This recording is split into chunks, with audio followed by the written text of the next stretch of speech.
হচ্ছে আমাদের গর্বের বিষয় যে আমাদের অনেক মসজিদ, সুন্দর সুন্দর কারুকার্য করা মসজিদ, মার্বেল পাথর দিয়ে বানানো মসজিদ, টাইলস করা, প্রত্যেকটা মসজিদ এখন এসি করা।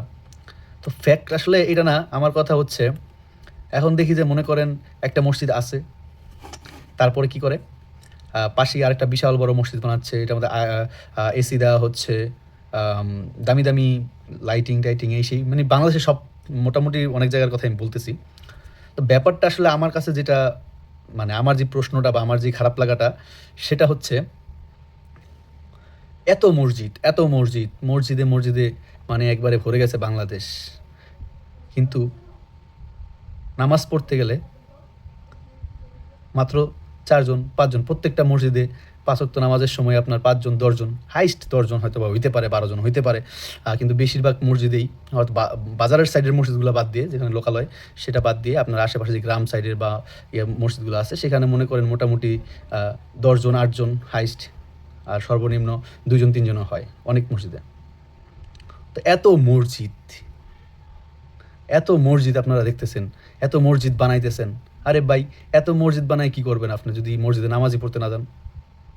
আপনি মসজিদ বানাইতেছেন, খালি টাকা খরচ করছেন যে আল্লাহর ঘরে দিলেই আপনি জানাতে চলে যাবেন। ওকে, ভালো কথা। তো নামাজ পড়া লাগতো না? নামাজ পড়ে না, মসজিদ লিয়ে কারাকারি, কমিটি লিয়ে কারাকারি, টানাটানি, ঝগড়া, এক মসজিদের জন্য আরেক মসজিদ বানায় ফেলে। আমাদের এলাকায় হয়েছে, এই জন্য বলতেছি। আমরাও দায়ী, সবাই দায়ী। প্রত্যেকটা জায়গায় এখন সেম অবস্থা। যেখানে একটা মসজিদ ছিল সেখানে 3টা মসজিদ হয়ে গেছে। এই শুধু আমাদের এলাকা বা আশেপাশের এলাকা না, এবং বাংলাদেশের বেশিরভাগ জায়গার মধ্যে এই মসজিদ কমিটি এই সেই নিয়ে মারামারি, মসজিদ এক একটা বানায় ফেলতেছে, মানে ঘরে ঘরে মসজিদ। ব্যাপারটা এমন হয়ে গেছে। অথচ মসজিদে হুজুর একা নামাজ পড়ে, 1 জন 2 জনের জন্য দাঁড়ায় থাকে। এটা শুধু অনেক জায়গায় দেখছি আমি, এটা শুধু আমাদের এখানে না, আমি অনেক জায়গায় দেখতেছি জিনিসটা, যে মসজিদে নাম মুসল্লি নাই কিন্তু লাখ লাখ টাকা মসজিদে খরচ করতেছে, মুসল্লি নাই লাখ লাখ টাকা খরচ হইতেছে।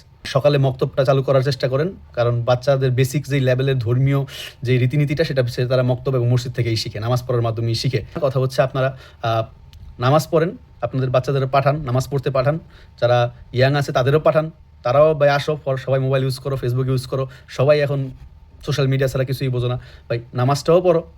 নামাজটারও তো দরকার আছে নাকি? কারণ মৃত্যু নিশ্চিত। এখন অনেকে বলে আরে কম বয়সে মারা গেল, আরে অল্প বয়সে মারা গেছে। আসলে মৃত্যু তো নিশ্চিত, মৃত্যুর কোনো বয়স নাই।